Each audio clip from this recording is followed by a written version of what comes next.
Hello, and welcome to the Bitcoin Roundup podcast presented by Coinbits.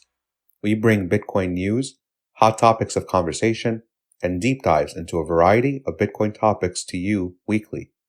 We are Coinbits, a Bitcoin financial services company. Check us out at coinbits.app. This recording is for informational purposes only. No investment or legal or any other advice should be drawn from this content. And as always, consult an advisor before making any legal or financial decisions. Hey everyone for coming today. Your usual host, Ruiz, is out for the holiday. So you've got me. You're stuck with me. I'm Dave from Coinbits. I work on product, marketing, and UX over at Coinbits. We are a coin-only company working to bring Bitcoin to the masses, make it easy to use, make it a savings vehicle, what it's supposed to be, focused on values, growth, long-term thinking. Joined with a few of the other members of our team today. Guys, feel free to request to be a speaker if you want to chime in. And yeah, so Bitcoin year in review. It was a banner year for Bitcoin. No, not really. Lots of crashes, lots of drawdowns. Oh, we do have some speaker requests here. Let's see. All right, guys, you've got speaker too. But actually, you know what? We could being too, I guess, without being too inauthentic, we can say that it was actually a great year for Bitcoin in some ways. I felt that there was a lot more conviction coming into the space. The people who are still here have than ever before. I think Saif always likes to talk about how people come for the number, go up. And that may be true. And I think we probably would have seen a lot more growth if we had been in a bull market. But even in the bear market, it's actually incredible how little kind of wavering that I saw, at least in the community, and very little kind of like anxiety about long-term performance. There's a lot of hope, a lot of people coming together and buckling down, building a community for the long term. But there was definitely a lot of, I guess you could say, entertaining developments in the space with all of the destructions of Bitcoin, the shitcoin casinos and so on. So guys, I want to ask anybody here if you want to talk about this. Did you see what I saw? Did you see like people's conviction grow? Did you see this kind of decoupling of crypto from Bitcoin? And do you think that's a permanent decoupling? And what will the next influx of people bring to Bitcoin? Are we prepared to educate them? Do you think that people's journey of having to kind of go through a crypto phase and come back around to Bitcoin, do you think that's changed going forward and that maybe we can onboard people to Bitcoin and keep them there? Or is that just kind of part of the human tendency to want to find alternatives and outsmart the market and so on? Yeah, I'll speak up on it, Dave. Thanks for bringing up the point. Just a quick perspective from me. I actually, before this call, I looked up what Coin's price was on December 31st, 2021. And for anybody that doesn't know, it was in the $47,000 range. So we're looking at 47,000 down to today, I believe we're somewhere around 16.5. And all I see in the Bitcoin space is more growth. I'm trying to stay measured about this. And we lost 65%, 75% of the asset's value. It's obviously price-wise, if you just zoom out, it's been a terrible year for Bitcoin and for most assets, if we're being frank. But as far as the Bitcoin network goes, to see something so novel and something that's not being driven by any single entity kind of pick up steam despite all of these drawdowns, it's pretty amazing. And you just see the network growing over time. You see, little silly sounding things as far as Bitcoin podcast growth, whether it's Coin Twitter or just the amount of people. And none of these people care about the price. They really don't talk about the price. If anything, I think the developments this year have really solidified people's views of fiat is flawed. Our current monetary system is extremely flawed, and we need a better system, and we have a better system. And I think running up to 68,000 is nice, and it gets people on the bandwagon and all of that. But as far as like breeding conviction, you could probably make an argument that a lot of people are now more convicted than ever. And it has nothing to do with the Bitcoin price, which is the beautiful part. It has everything to do with the fundamentals. But yeah, I'll stop there and let someone else chime in. No, yeah, that's a great point. Oh, I have another speaking request. Sorry, guys. Hey, Joe, I could actually piggyback off what Joe was saying also. I think I totally agree with you guys. Obviously, for those of us who've been in Bitcoin for a while, you become numb to the cyclical nature of the fiat denominated price of Bitcoin. But I think what I've been really excited about was seeing was like how wide the Bitcoin use case, products, innovation that I'm seeing. I mean, just the other day, there's a really cool, I think it was called like the Bolt Ring. I thought that was a pretty cool thing. I haven't seen something new, something different. So I mean, I'm really excited to see the community like really energized. We've said it before, right? Bear markets are for building, and there's so much truth to that. So yeah, I completely agree with what you guys are saying. I think the conviction is only growing. I think in bull markets, sometimes it's hard to not look at the price, right? But it can be a bit of a distraction. But yeah, I actually personally, I enjoy the bear market. So second with what you guys are saying. Hi guys, I agree with all that. I think what happens in these bear markets is that people divide into two camps. There are those people that leave because prices are so depressed and they haven't done enough work on Bitcoin to either swap horses from their shitcoin they're in, or they haven't gone through enough cycles to build up that fortitude that you need to get through these bear markets.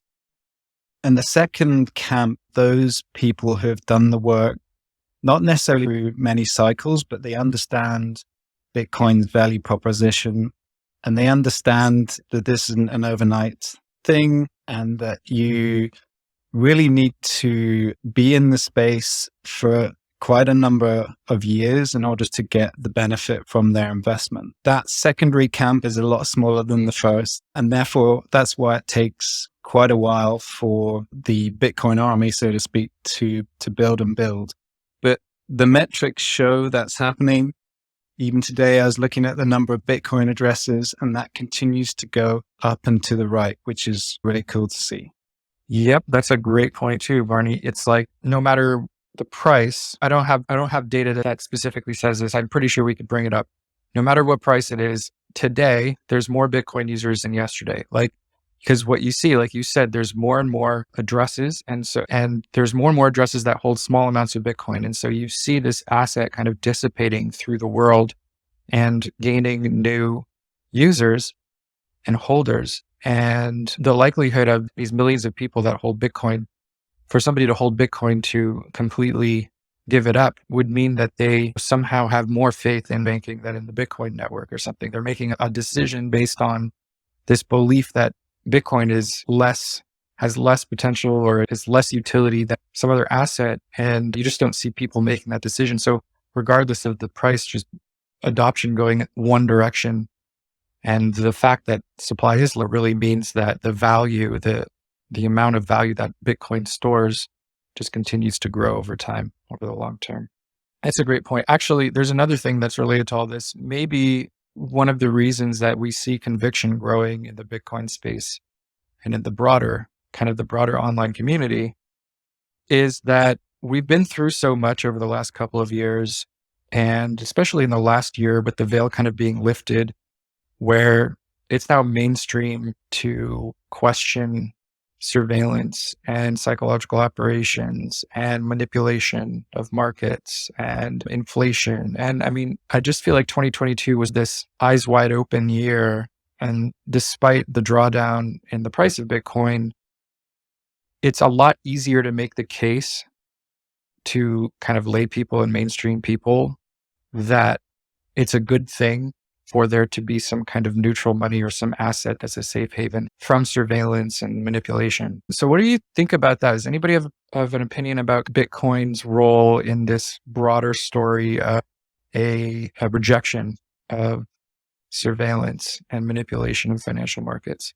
And a related question, by the way, while you guys think about it, is using Bitcoin privately. So I think there's this case to be made that Bitcoin can be an opt-out of a system that is highly manipulated and maybe unfair and people being highly surveilled within that system. And yet Bitcoin itself by default is not very private. It's very easy to dox yourself or to leak information about Bitcoin. And so that process of learning how to use Bitcoin privately and then building technologies so that it's easier to use Bitcoin privately for regular people, like a really critical missing piece, I think. And I think we have really kind of a limited time to solve that problem before, if there is kind of a stampede towards Bitcoin, as there's maybe more financial failures or scandals. If we do see this influx of people looking to Bitcoin to escape some of the worst tendencies of states to try to use money to manipulate and control people, we really have to have good answers as to how to use Bitcoin privately, how you know that you're using it privately. I actually think that with all the talk about, in 2022, there's a lot of talk about Lightning, about watching adoption, even the Noster. I don't even know if that's how you say it. I think you say Noster. I've never heard it spoken. I've only read it. The Jack Dorsey's decentralized social media protocol. There's been a lot of work on kind of extracting people's data and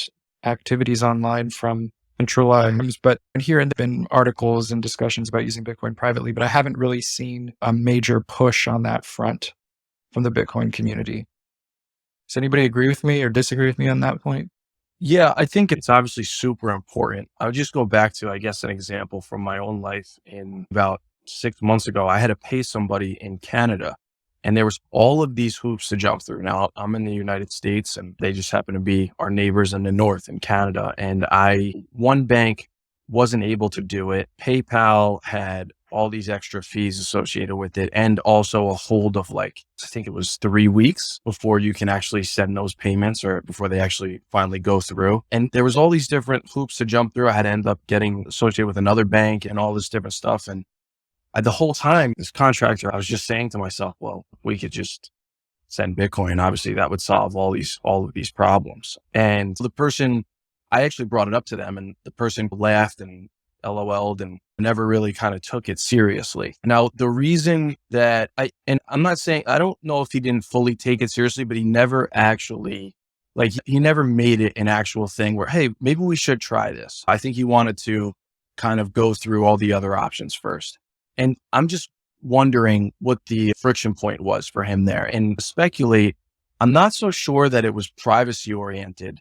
Maybe that it was just this volatile cryptocurrency that I'd rather get paid for my services in money that I use every day that I know, versus I don't know what to do with this Bitcoin when I get it. So I guess I'm just bringing up the question here of what is the bigger friction point, so to speak? Is it privacy, or is it kind of the overall UX of Bitcoin and the usability of Bitcoin that would prevent someone from because this person, just to finish out the story, ended up having to wait over 3 weeks to get their money when it could have been in under 10 minutes. And we have the means to solve that problem, as I believe all of us on this call know. So I guess I'm posing that question. For me, I think it was kind of the latter. I think it was maybe the UX or the usability or the familiarity, kind of all that stuff, rather than maybe privacy, though I believe privacy is certainly imperative. I think there's a big aspect to being trained on to the fiat system, right? And then going out of the general realm and tapping into any cryptocurrency, and then Bitcoin specifically, obviously we know is the holy grail, but it's really tricky for people that have been trained into this fiat system for so long to come in and be confident in it by just hearing it a couple of times. It takes a lot of things to be bombarded with to actually trust it at some point.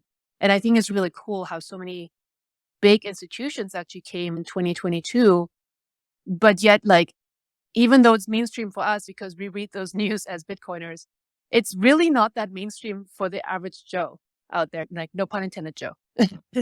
But it's just something where it's mind-boggling to me how long it takes for people to grab Bitcoin and grasp that it's actually faster and better. It's this unbelievable technology that people it's too good to be trusted, too good to believe that it's true for a lot. And I have friends that I've talked to about Bitcoin 3 years ago, and they still haven't bought a single sat at all because they still believe, it's going to fail and crash at some point. So I think it starts in our brains for sure.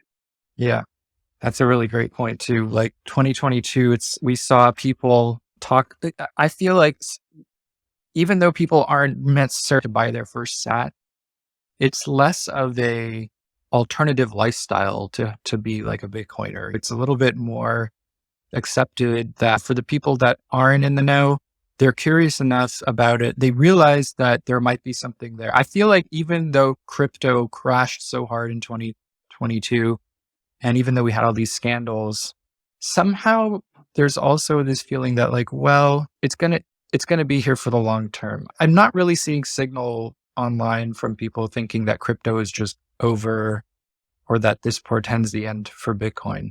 Maybe that's also because of the CBDCs, and you see countries running experiments. And in 2022, we had the experiment with Visa in the United States to run a CBDC experiment. I don't know the details on that. You have the Inaria in Nigeria, which I just saw data on that there's 0.5% of people in Nigeria are using their CBDC, whereas over 20% are using crypto. So it almost seems like the CBDC trend, it could wind up being very bad, I guess, for people and for Bitcoin, but it could also wind up being good because it's this catalyst where it's written about in the mainstream media. They have to say the CBDCs are based on cryptocurrency technology. So they have to kind of legitimize the technology. And then there's this concern about surveillance and control. And then now you have people saying, oh, okay, so the technology works, but there's one way of doing it where there's surveillance and control. And there's this other thing. What's the other thing? And by the way, if I'm going to need a CBDC app on my phone, then I might as well just have a Bitcoin app on my phone. So it's almost like it almost drives adoption in kind of this roundabout way.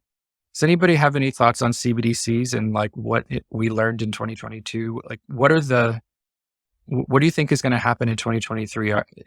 Obviously, it's a priority for the powers that be financial world. Do you think that 2023 is the year that we see an attempt to really roll out a CBDC? And then do you think that it will be well received? How do you think that's going to go about? I see we have some new people here, by the way. Don't get me started on CBDCs. Do I think they're bad? Yes, I do. There's these like videos that are circulating around here and there. I saw one a couple of days ago on the United Emirates, and pretty much this guy talking about, hey, how would you like to drive down the street and be speeding? And then you get an alert on your phone that said, hey, you have been speeding. There's no with any human in this, right? And then your phone tells you, and you've been charged for your speeding ticket, the $60 that you owe us. And then, by the way, we're also deducting 2 points of your driver's record. Have a great day. And automating all that, it's super scary to us in the United States right now. This is already happening in other countries. And so I think it's something where I think it's super, like CBDCs is like super control. Having a digital currency that is controlled by somebody just freaks me out. Where Bitcoin is very different, is controlled by the people and by the community. And there is no CEO of Bitcoin, right? And so I think that's the number one difference. I think the technology always comes with the good and with the bad. And Bitcoin so far, and I believe it is due to the fact that we're going a little bit slower than other things, has found a way to actually serve the community versus just recreating what we have in our fiat system. 100%. Dee also wants to speak up. Dee, I see you there. Dee from CoinKite, you want to go ahead? Hey, yeah, thanks. No, just in terms of the question of CBDCs, I think they're going to happen. I think it's going to be a lot slower than we think. I don't think they're going to just kind of release it next year. I think this is going to be a long thought out plan whether that's 5 or 10 years. I think you're going to get a lot of pushbacks from the people that use cash. I think you got to they need to focus on what the plan is to get cash out of companies or business. Because if you just go to an all cashless society by the snap of the fingers, I think there's going to be a lot of people that will protest that. So it's interesting to see what that transition will be like, but I don't think cash is going anywhere anytime soon. And if cash isn't going anywhere anytime soon, then it's going to be hard to give a CBDC to their country. Yeah, I think they could be an epic failure straight away, because if one of our first experience of CBDC is that they shut us down or they control us or they ask for more money than they're supposed to because we drop some chewing gum on the street or whatever the sort of thing that irks it is. I mean, and that's done on a vast scale across many different people, then it's not going to last particularly long. Question is whether that would tarnish Bitcoin within that situation and whether people know or whether people know enough about Bitcoin as the alternative. And there's a lot of work ahead in terms of educating people on Bitcoin and it being an actual alternative to a CBDC and all the bad things that go along with it. Yeah, it's a great point. I think speaking on the part on the backlash, if we kind of switch, I think the CBDC will be issued as a kind of a UBI. So here you need some cash. You're a low income earner. We're going to give you an extra $300 a month for food and shelter, or that arbitrary number is. I think that's going to be the start, because then people are going to start relying on it. They want it. They need it. They want to pay for groceries, but they don't want to work harder to get it. So as inflation rises, we'll be offering UBI in CBDCs. That's my prediction, at least. I would ask, what value does a CBDC provide that we already don't have in the Federal Reserve System, in the SWIFT banking system? As obviously, we know why certain entities and powers that be would want to see CBDC. But as far as adoption goes, or whether people would accept it or want it or anything or use it, do you guys have any thoughts on the actual value add? To users, not to governments? Correct, yeah. Well, I mean, there's possible values, but they probably wouldn't be implemented. Like, for example, settlement, like that's something that cryptocurrency can do. Do we think that CBDCs will actually be implemented so that there's final settlement? Probably not. It's probably the exact opposite, that it will allow authorities to claw funds back. So yeah, that's like how much, or I guess what another way of asking it from like a marketing standpoint is, how will CBDCs be sold to people? Because there will be, just like the vaccination campaign and the COVID social distancing, all the things that we've seen, they're going to need to launch a PR campaign around it. Obviously, it's not like a nefarious thing. It's just everything needs PR. So anybody have any thoughts? Like, how are they going to how will CBDCs be sold to people?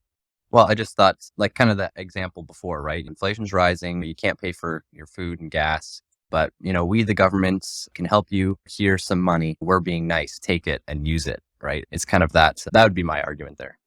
Look, that's a very good, like very easy to sell it. What you say is, we're going to drop money in your phone. Right. Literally airdrop money. Yeah. Yeah. So that makes sense. But also, like, do we not have the ability to do that right now? Like, coming off of COVID, we obviously saw a bunch of helicopter money being thrown around to entities, individuals, and obviously more went to some than others. Obviously more went to larger entities than smaller, and especially the individuals. I guess my question would be, like, yes, on the surface, that sounds maybe obvious and simple, but I don't know that we can't accomplish that now. And I don't know that we haven't already accomplished that with the existing system. Yeah, I think to an extent, we do have some helicopter money that we've seen in the past 2 years kind of be issued to people's bank accounts. I just think it's going to be a little bit easier for them to do so, and a lot easier for them to quote unquote claw it back if need be, rather than jump through hoops to get that money back or get it tied up in court. And people sending applications, it'll just be a simple airdrop right into your quote unquote custodial wallet. And then if they deem it unfit or they sent it to the wrong person or what, I think it'll just be a lot easier to claw it back rather than send you all these papers and blah, blah, blah. But yeah. Yeah, I think that's definitely obvious as far as the benefits for them being able to claw it back and dictate where you spend your money and so forth. I guess another point would be something like the commercial banking lot, right? Like, things don't move fast in this country. They don't for a reason. And I'm speaking about the United States, so we can discuss other countries as well. But right now, I'm just specifically talking about the States. We fortunately have a decent set of checks and balances. Well, I don't know if I even use the term decent at this point, but we have something, right? I think we can all agree on that. And it's not so easy to push something like this, especially because of the competing interests, the competing incentives. So talk about a CBDC in a country that has an extremely strong commercial banking lobby. And we kind of say, hey, we're going to kind of skirt you, or you're not going to have nearly as much as the pie as you've had. I have to imagine that's going to be met with a lot of pushback. And then also just from a political perspective, I think just a lot of this information has been circulating to a degree that it never could have in previous history. And that's obviously because of the internet and social media and forums like Twitter or what have you. And I think it would be, and maybe it's too optimistic of a look. I know for a fact that these people want this.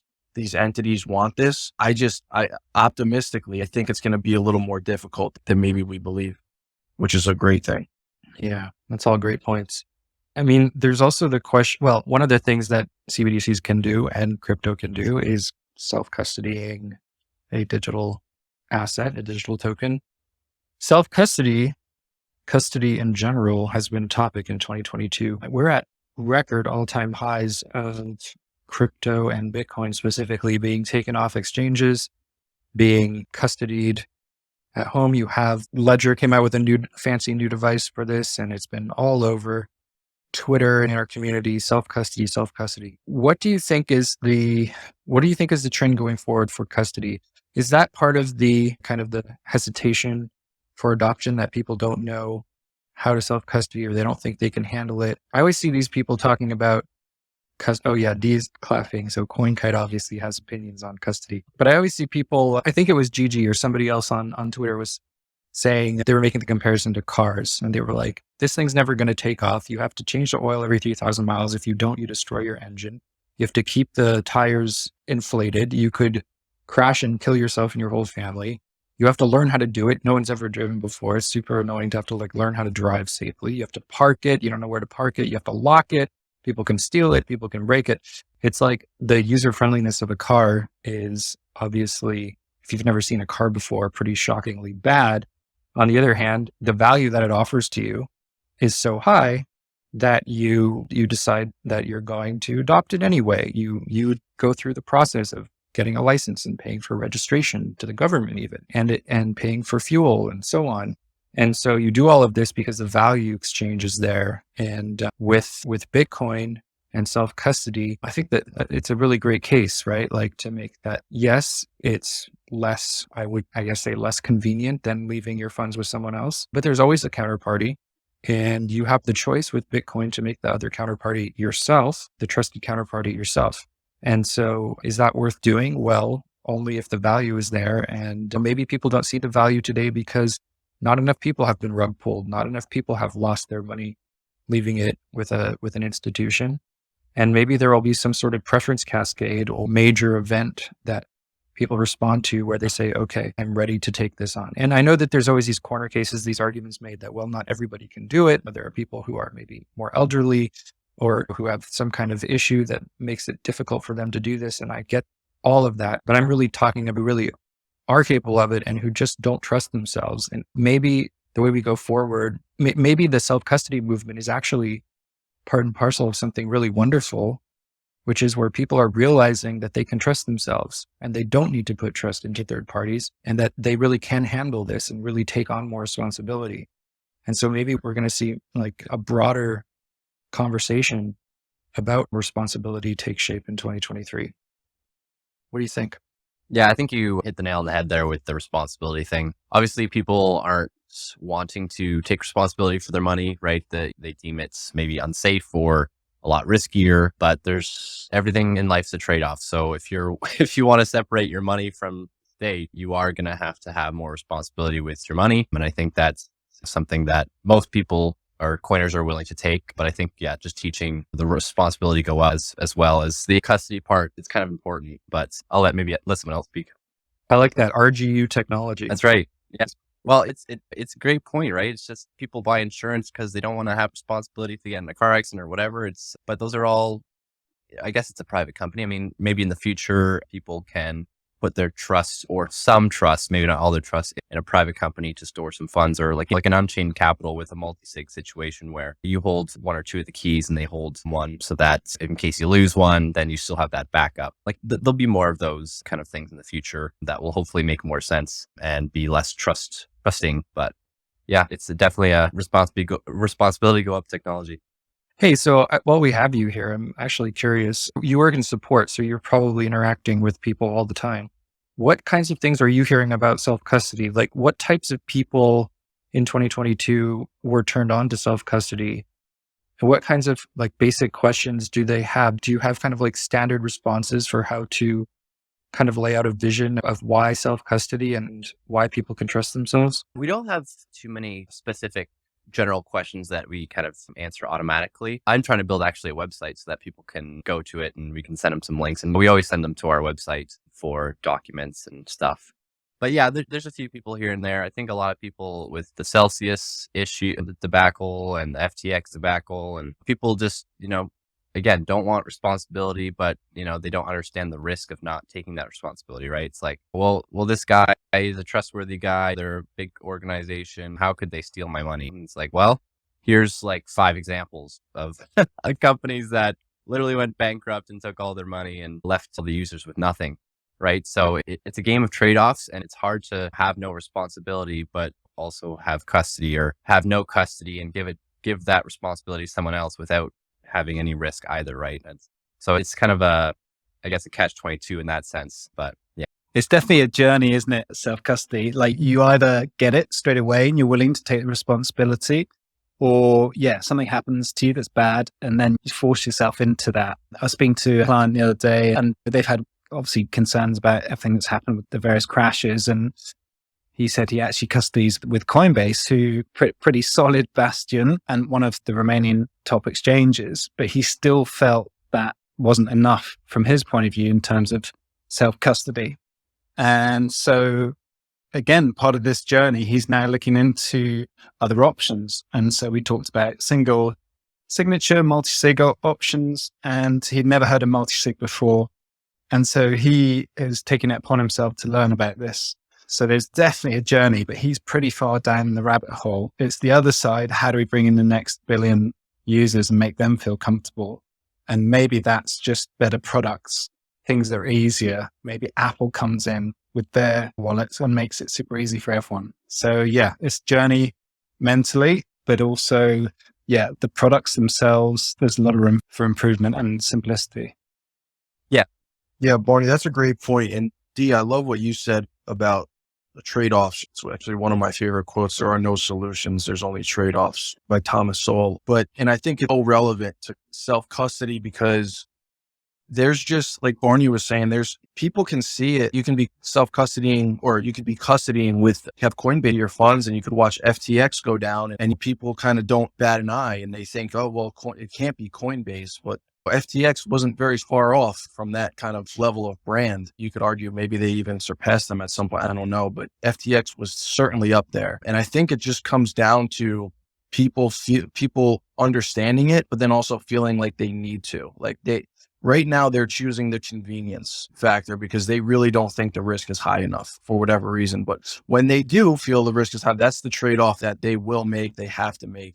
And lastly, what you just said, that's exactly what I'm thinking as far as the user experience and the products to come as we just make it easier. And when I say we, whether it's Coinbits or as a community or the overall Bitcoin space, as it becomes easier and easier to self-custody your funds, I just think it can be just super pervasive where people are almost self-custodying without even feeling anything different, so to speak. But first, I think it's the trade-off thing. It's people right now, a lot of people still choosing convenience and not feeling like they necessarily need to. And unfortunately, that thought pattern has gotten a lot of people in trouble. Obviously, FTX customers, Voyager customers, and all the others. But I think that's with time, it'll just be more people making the right trade-off instead of the wrong one, hopefully.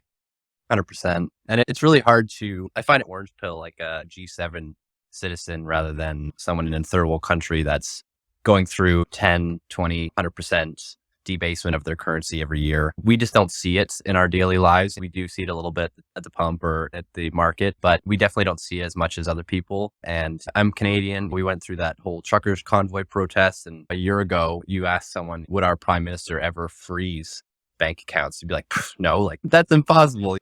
What crazy do that? And that obviously happened. So I think people are waking up a little bit to that and realizing that they're not as safe and squishy lifestyle as they thought it was. As soon as you go against your boss or your government, they may not like that and freeze your funds. So self-custody is definitely extremely important in my view, and education's key. And we're always trying to push that forward. Absolutely. That's great. Thank you. Thank you very much. Yeah, I don't know what it's going to take. I think also it's kind of funny because there's different levels of custody needs. There's people who have a significant amount of their net worth, let's say, or Bitcoin. Convincing them to self-custody is all at once is maybe biting off too much, but just the experience of having an app on your phone where you have some money in it. And I think Odell talks about this, just enough that you're comfortable losing it as if losing your wallet. You're trying not to lose it, for goodness sake, but including like your wallet, but like you accept that you might lose your wallet. Okay. So it's just that amount. And then you have it. And then you just become comfortable with the idea of custodying something yourself. Maybe that's a good way of kind of introducing the concept of self-custody as opposed to hitting people with like, oh, here's like a device form factor that seems unfamiliar to you. You have to learn how to use it, do it carefully, dice, you're doing all this crazy stuff. And it's just a lot maybe for kind of like the first self-custody experience. But I found it's very empowering for people. I know that we have someone else on the call here who I won't call out, but you can speak up if you want, who he loves to just basically orange pill people by saying that you owe a few bucks or like $100 to for some kind of like job or service. Like, hey, I'll give you this money if you want, but if you're interested, I can help you download an app and I can like pay you in this fancy new money. And it doesn't always work, but some people take him up on it. And there you've just empowered somebody with an experience which they never would have had on their own if you hadn't been there to kind of walk them through it and be their guide. And so maybe a lot more guidance from like on the person to person level with this is what an app looks like. This is a trustworthy one. I can vouch for it. You trust me? I trust this app. So get this one. And here, I'm going to send you some money and you're going to have the experience of receiving it within just a few minutes. Yeah. Great point. I also think, going back to the whole product thing, I do agree that there'll be more convenient things in the future. It's just, again, those trade-offs, right? Like, for example, we have like a card called a tap signer. It's not a full hardware wallet. I mean, I guess it is, but it's in a card format. It doesn't have a screen. So obviously there's a trade-off there where it's harder to review the addresses and transaction ID. So you're technically using a trade-off and trusting it, but it's like super cheap, right? So instead of buying a $200 hardware wallet or signing device, you can buy a card, put it in your physical wallet, and that can literally be your hardware wallet, and cheap, budget friendly for someone in a third world country or someone that's not willing to spend exactly like $200 on a hardware wallet yet, but still want to self custody and they don't want to have their private key embedded in an app or something like that. So something to think about, very new stuff. And I think, in the future, we'll have more products and stuff that will bridge that gap between convenience and security. That's really cool. I have no doubt that you're doing some pretty awesome stuff. I can't wait to see it. Thank you. Sorry for the shill. I know. I don't mean to shill the company too much. It's cool. You should. It's your chance to. But there's like broader need. Actually, another thing that happened in 2022, it's kind of like minor, but there was a company that came out with Bitcoin notes, right? So they look like bank notes, are very artistically designed, and you're able to load them up with Bitcoin. Like the vision is that you could use these as physical cash. Something like that would really help people bridge that gap. It could just be a plastic gift card. It could be like tap signer, something like a bank note, something where it's possible to do off-chain person-to-person transactions. There's no on-chain trail left by the transaction. And yet the person receiving the money or the card, they can see the balance. They can verify that the person no longer has the key. I'm sure you guys have thoughts or have brainstorms on that type of experience, but that would be a really key way of like bridging this gap.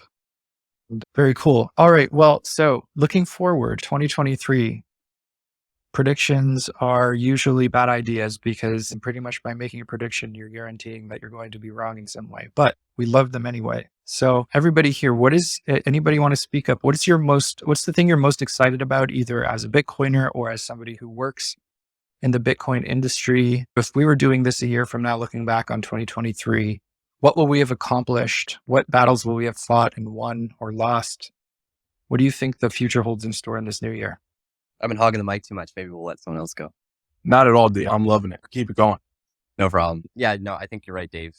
I don't know the future, nor does anyone. So obviously just a prediction. I think we're going to be seeing a lot of this and then they fight you stuff. I don't know whether it's this year or the next few years, because when CBDCs come out, it's basically a direct clash with Bitcoin, right? I mean, if they're starting to issue CBDCs for specific things and restricting specific access for, say, there's a cannabis store and you can't use your CBDCs in cannabis because they deemed it unjust, or you can't use your CBDCs to buy a coin or crypto or whatever. That's kind of what I see coming down the pipeline, but I don't know whether that's this year or 5 years. It's hard to tell, but I'm bullish because I just think it will wake more people up, right? Like I said, with the trucker thing, if you freeze people's bank accounts, they definitely wake up and will try and find a workaround, right? If your government's suppressing you in any way, that just makes more people think of more creative ways to work around that system. So it might be quote unquote bearish in the short term, but for the long term Bitcoin, these things need to be battle tested. If Bitcoin wasn't battle tested, it wouldn't be as strong as it is today. So I'm looking forward to those battles. Hopefully peacefully, right? Too much bloodshed, obviously. Absolutely. Bitcoin's a peaceful revolution. Yeah, I think that makes sense. There has been some rumbling about, I think I saw somebody on Twitter just yesterday saying we're in the and then they fight you phase. And it gave me pause. I don't know if that's really true. I feel like if it was true, everybody would agree that it was. Like, it would be very obvious. There wouldn't be any debate about it. When the powers that be decide that they want something done, it becomes very obvious to everybody. So I know that there's kind of this theory that there's like state undermining of Bitcoin and crypto. There's even the conspiracy theories that FTX was an op or whatever, which could be true on some like minor level, although I don't think it was like a giant conspiracy. I don't know if anybody else has other opinions. Please feel free to share. But I don't think we're in the solidly like, and then they fight you phase quite yet. I think that would be something that could happen in 2023. Although frankly, with the Streisand, we can hope that a full frontal attack on Bitcoin just causes people to become more and more curious about it. And so a catch-22 for attacking Bitcoin there as well. Yeah, if that happens in 2023, that's going to be a very significant development. That would be the last step, of course, as the saying goes, before and then you win. So if it is something that we need to go through eventually, then I suppose any time is as good as any other. And perhaps 2023 is where we'll see that happen.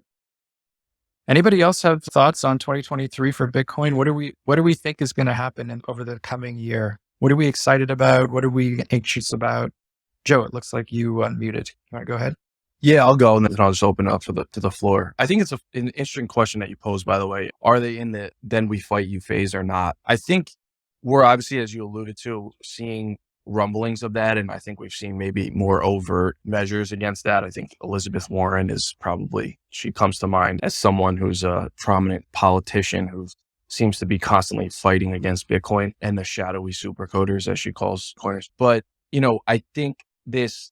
I think mainly a lot of this big price drawdown, especially over the last year, has probably made those people, it's probably kind of maybe quelled. So maybe they think that it's Bitcoin or crypto in general to them is somewhat fizzling out and it's not a concern as much as maybe it was when it was on the rise to 60K, nearly 70K. But as far as this year, I guess one thing I'm kind of excited about is seeing everything that transpired with the economy this past year.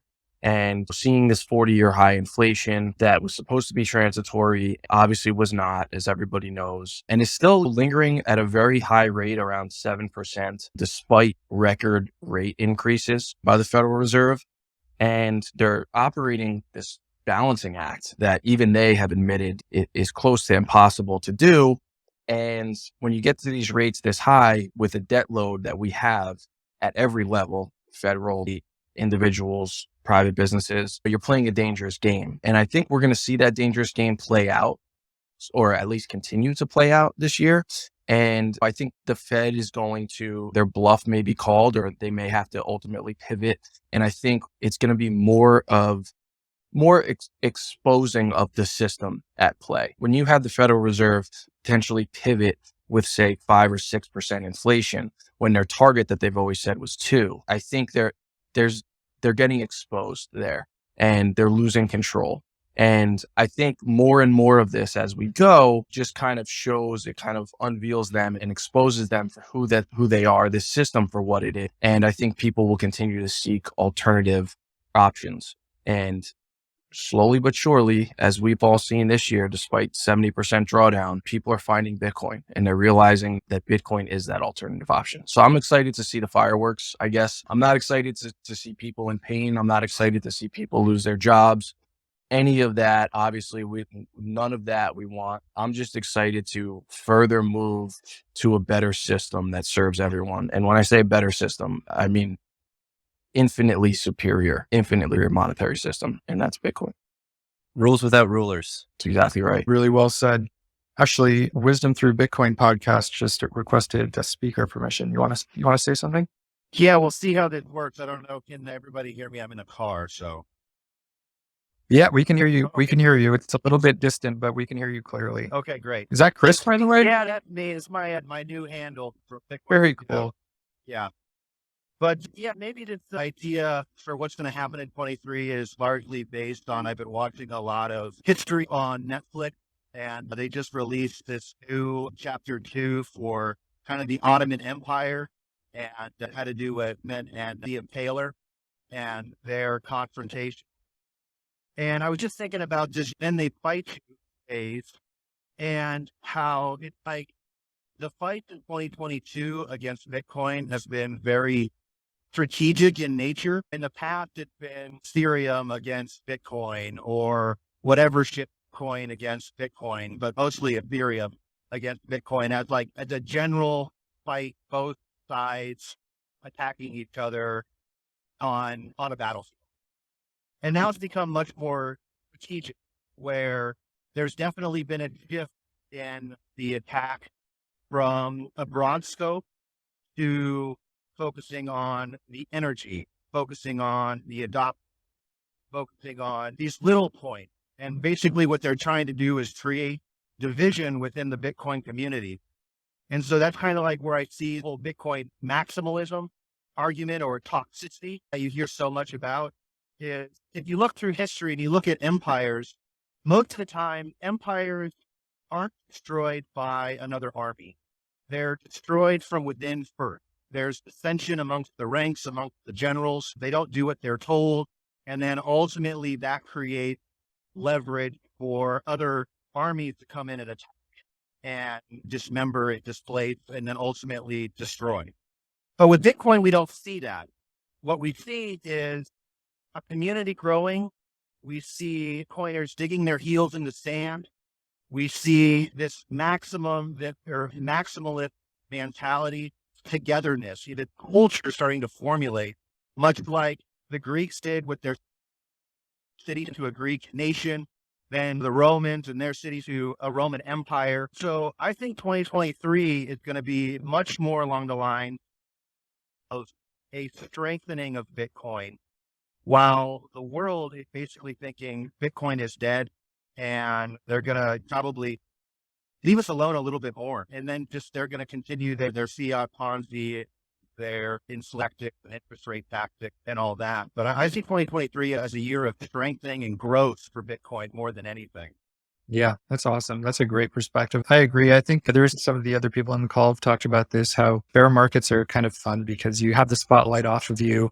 Your conviction is no different than before, but now you have the chance to regroup and build for the long term. It's almost like because we're Bitcoiners and we have low time preference, it's almost like a relief to be able to not have to fend off high time preference inputs all the time from people who are like, oh, like, what about that Bitcoin thing? How do I get rich? What do I do? A lot of inbound interest. And it's great to have customers, but it's also something where you are responding on a very short-term basis. And instead, we kind of have this steady growth. It's a lot less like lumpy and kind of reactionary to the price. And you have people coming into the space who really are values driven. And so the community just gets stronger. It's like every connection in the Bitcoin network among people winds up being stronger because you just have higher conviction people coming into the space, coming in for the right reasons. There's a lot less noise and static to deal with. And then you come out of it later and you have a much more solid technological foundation, even philosophical foundation to work from. So that's a really great way of seeing it too. I'm excited for 2023, regardless of the price as well. So yeah, that's cool. And your comment about empires too. Yeah, that's a really interesting perspective about how empires kind of undermine themselves. And even, I don't know if you're hearing this in the documentary that you're watching, but even specifically in the case of money, right? Oftentimes, and it's not clear which direction the causality goes, but coin clipping and debasement is correlated with the sort of greater unraveling of a culture. And thank goodness we do have Bitcoin. One of the things that I've been reflecting on as we approach the new year is just how life would feel if we didn't have Bitcoin and how anxious I would be and my family would be just to not have that source of hope and long-term planning, long-term hope, where you think, well, as no matter how bad it gets, we do have this, we do fall back on, we have a community of people that believe in it. I'm always going to have people at my back, and I'm going to always have the back of these other people who have the same values as me. Bitcoin's really caused people, it's been a common ground for people who they might have shared certain values, but they hadn't been able to find each other because we didn't have this like common ground to find each other with. And as we go into the new year and we're thinking about building communities, it's just really wonderful that Bitcoin is this thing where you could keyword that will unveil to you through searches and social media will unveil to you people that share your values that you can build with for the future. So yeah, a lot of thoughts there, but thank you, Chris. That was awesome. Anybody else want to speak up? I think we've been going over an hour, so we're probably going to wrap this up pretty soon. Any other predictions for 2023? Any other reflections on 2022? I guess final thoughts. I mean, no one knows what this next year or two is going to bring, especially with QT. I don't like to say Bitcoin is kind of related to the Fed, but in terms of cost of capital, interest rates are really high. So it makes a lot of companies and people a little less wanting to invest. So less speculation. So, I mean, I'm happy with cheap Bitcoin. I think these are amazing prices. If it goes down another 50%, I'm still a buyer, right? It's more about conviction for me rather than price. Again, you could have bought Bitcoin at 65K, but now you can get it for like 70% off. So I consider that a fire sale. But however long this bear market lasts, that just means I could stack for longer and buy more sats for cheaper. So I'm blessed and thankful to have this opportunity because I did get in a little bit later than some around 2019, 2020. So I didn't get to buy at these levels for very long. So I'm very happy to be down here again. That's awesome, D. Yeah, it's true. If you were buying at 60, then you should like it even more at 16, right? Because that's what we're here to do is stack to the long term. Maher, it looks like your hand is up. Do you want to say something? Yeah, thanks, Dave. I think when I think about 2023, one of the things I'm really excited about and definitely have my ear to the ground on is all the happenings happening outside of America. I think one of the things I think Bitcoin has done really well, or has helped me do really well, is to see the world a lot more holistically. And I'm super excited about the community that's budding outside of the States. I see it. I've spent some time in the Middle East and in other parts of the world. Obviously, South America and Latin America is a growing hub for Bitcoin. But yeah, there's a lot of movement happening outside of the States, and I'm really excited for the macro view for Bitcoin in 2023. Thank you, Maher. Joe, you just gave you speaker. Does it work? Yeah. Go ahead. Oh, there we go. Hey, Joe, I think you're connected now. Yeah, I didn't have anything to say. I couldn't hear Maher. It's that spaces. So I just logged out and logged back in to try to hear him. Yeah, no problem. No, it was just about international opportunity internationally for adoption. Absolutely. People are already dealing with their local currency issues and economic issues and are a lot less stable than we have out in the United States. We're blessed to have a more stable financial system. In some ways, it's a mixed blessing because it makes you complacent. A lot of people might think they don't need Bitcoin because they have something that already works. Hopefully, they'll be proven wrong in a gentle way as opposed to a jarring way. But either way, I was talking earlier today with somebody and we were saying that we love the phrase that something that cannot go on forever will stop. And hopefully in 2023, if that does happen, then Bitcoin is going to be ready for an influx of users. Awesome. It's been just over an hour, so thank you for joining us. And Happy New Year once again from the family. Just real quick, a plug, Coinbits. We are a Bitcoin-only DCA app. We aspire to be the one-stop shop for your Bitcoin needs for stacking sats for the long term. We have a industry-leading, I would say probably the best user experience in the industry. We really work hard to make the product usable and feature rich. It's really not like some of the other DCA products out there that are very either simple or complicated. We really try to kind of bridge that. We give you a lot of functionality and features, but we make it so easy to use that you don't realize the complexity that's happening behind the scenes to allow you to have that experience. So check us out. We have roundups right now, which is our bread and butter. So roundups is a feature where you can link your credit cards, your debit cards. When you do your everyday fiat spending, you're rounding up your spare change, and we're buying Bitcoin for you with that spare change. So it's a way of stacking sats without really feeling it. And right now that is without a fee. So you're able to stack Bitcoin without a fee. We have very tight spreads and we have no fee on roundups. So I really highly suggest you all check it out. Get in now because that will likely change in the new year. I can't tell you exactly when, but roundups will not be free forever. But if you get in now, you're going to be getting fee-free Bitcoin. So check it out, Coinbits.app. It's flattering. There's a lot of imitators out there. So there's all these other Coinbits, but use Coinbits.app. That's us. And check us out online. Follow us on Twitter at Coinbits app. Obviously, the host of this space. We love to post like educational material, memes, original memes, really great account. So give us a follow. Have a great new year and keep on doing what you're doing. Keep on building into the new year. And let's do this, guys. Let's make 2023 the year that Bitcoin reaches another generation of people and helps them stack wealth for the long term. So thanks, everyone, and have a great new year. Thanks, everybody. Thank you, guys. Thanks, guys. Thanks, Dave, for hosting. Appreciate it. Thank you. We hope you've enjoyed this episode of the Bitcoin Roundup podcast presented by Coinbits. So what do you think of the conversation? Share your thoughts with us on Twitter at Coinbits app, and be sure to subscribe to be notified of our next episode release. Thanks so much for listening, and we'll catch you next time on the Bitcoin Roundup podcast.